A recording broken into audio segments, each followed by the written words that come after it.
It was, well, a lovely morning up at our camp at Three Spurs, up just below Relaco, and it was our duty or day off to go and have a feed and a drink, pick up the rations and return. But 8:30 in the morning roughly, we decided that the truck was there, the chap who was going to be the driver, he bailed out and he got one of his friends to drive for him. There were, say, about the 20 of us. We got on the truck, and the big fellow, old Reg Murray, big fellow there, he came out with the big boots in his hand. I can still see him running after the truck to get on it. And with that we proceeded down the slope, and on the way down we struck a broken down ute which belonged to Indian Joe, as we called him. He used to provide fresh fruit for us at the aerodrome. And the know-alls knew all about the vehicle, but they couldn't get it to go.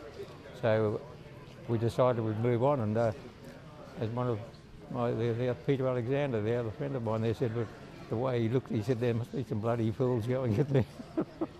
But anyhow, we started off and we struck the Comoro River there and went through that, and as we came up out of the rise, it all broke loose, and we were bailed up out, sig-wired by the wrists, and then the three chappies in the front, of course, had to be put on the back of the truck, and that meant that 4 came off, but I was fortunately one of the 4. The truck took off, we marched behind, and we came pretty well up to here where the truck stopped. We were behind a fair distance, but with that, we just, the 4 of us, just into the ditch, little storm drains, which gave us some protection from the fire. And after some time, the officer in charge of us, the 4, decided that we'd better do something about it. We were holding them up, so we walked back, and I was just asking, we came out in line with what was called the Arab village, which is right down on the coast there.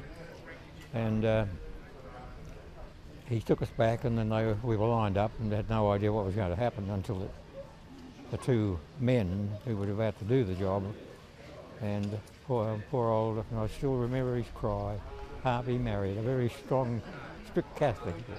Oh my God, I can still hear it there. And with that, I got a thump in the back and I fell flat on my face.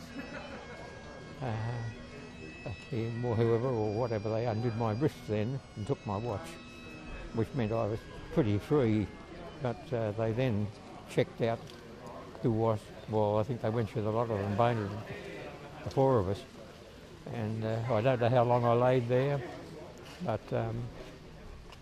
some time, and when I looked up and started to move, I could see these 2 little faces in the bush up ahead, and that was good enough for me. I was up there to them, and they got me organised to go down to the village, where a wonderful old lady, Bertha Martins, she adopted me virtually. And I wanted to go on up in the hills and out of it, but she wouldn't allow that to stay. She washed me and mixed up whatever paste they used in those days and plugged the wounds, and I went down a little tunnel and hidden down away from the village, and that occurred daily. I would down in the morning, the children would wander about down there, and she'd come down at lunchtime and feed me, and of all things it used to be tripe. I never liked tripe, but with that, of a night time, when I came up, if ever there were any noises at all, the dog barked or that, I was rolled up in a beattie, their sleeping mat, rolled up against the wall, and she'd wait, and then when everything settled down, I was able to come back and have a sleep again. One evening when we came back, there was a Timorese pony there, and I was mounted on that. We came back up the road, and we went for the night. That night we went up to a village called Nasuta up there, and there's an old village chief there. He'd been playing up, and the Japanese had shot at him, and he got a wound in the arm.